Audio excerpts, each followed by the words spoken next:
আমি মানুষের স্বার্থে এমনকি নিজে পদত্যাগ করতেও রাজি আছি। আমার মুখ্যমন্ত্রীর পদ চাই না।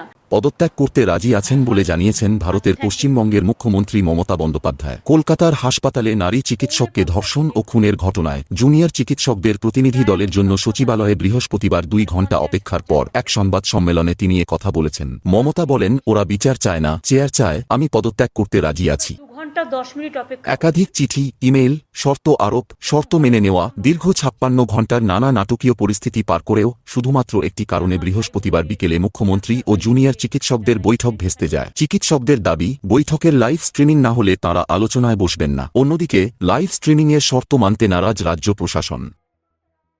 মমতা রাগান্বিত কণ্ঠে বলেন, 3 দিন অপেক্ষা করলাম, ওরা এলেন না। আজও 2 ঘণ্টার বেশি অপেক্ষা করেছি। আমার সঙ্গে মুখ্য সচিব, স্বরাষ্ট্র সচিব, ডিজি ও প্রতিমন্ত্রী চন্দ্রিমা ছিলেন। ওরা এসে সভাঘরে ঢুকলেনই না। কেন ঢুকলেন না জানি না। তাও আমরা কোনো ব্যবস্থা নেব না। ছোট ভাই বোনেদের ক্ষমা করে দেব। ওরা ছোট, বড়দের উচিত ছোটদের ক্ষমা করে দেওয়া, আমরাও ক্ষমা করে দেব।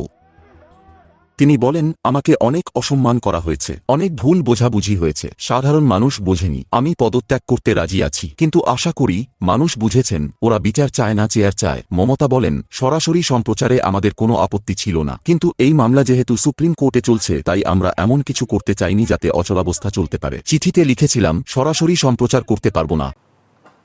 এ সময় রাজ্যের আমজনতার উদ্দেশ্যেও হাতজোট করে ক্ষমা চেয়েছেন মুখ্যমন্ত্রী। মমতা বলেন, 3 দিনেও সমাধান করতে পারলাম না। বাংলার মানুষের কাছে ক্ষমা চাইছি। কথা বললেই সমস্যার সমাধান হয়, জেদাজেদি করবেন না। 50-55 হবে।